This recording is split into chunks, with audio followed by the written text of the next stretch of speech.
ዲያቆኑ ቅድስት በሆነች ሰላምታ ተሰጣጡ ተአምሁ በበይናቲክሙ ሲል ብዙ ምእመናንና ምእመናት በአራቱም አቅጣጫ እየዞሩ ሰላምታ ይሰጣሉ አይደለም ነው። አዎ ይሄ ነው ትክክለኛው ቦታ። ወደ ምስራቅ ተመልከቱ ሲባል በአራቱም አቅጣጫ ተዞሩ አይሰገድም።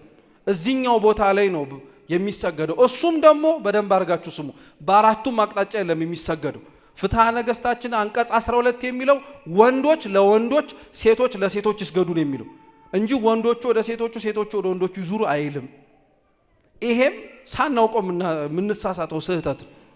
እንደዚህ አይነት መሰል አሃዱ አብ ቅዱስ፣ አሃዱ ወልድ ቅዱስ፣ አሃዱ ውእቱ መንፈስ ቅዱስ ተብሎ ካህኑ ጸሎቱን በሚጀምርበት የሥርዓተ ቅዳሴው ክፍል ላይ እጁን ዘርግቶ ጸሎት እንዲያረግ ፍትሐ ነገሥቱ የሚያዘው ካህኑን ነው።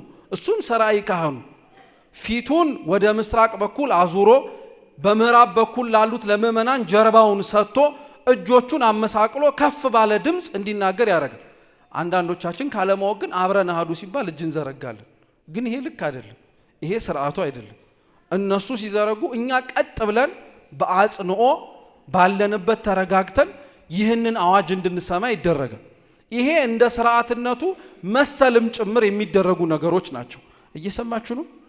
ስርዓተ ቅዳሴ ግን ስርዓት ብቻ አይደለም፣ ጸሎትም ጭምር ነው። እንደ ጸሎትነቱ ደግሞ በጣም ብዙ በቁየት ወይንም ደግሞ በረከትም ጭምር አለው።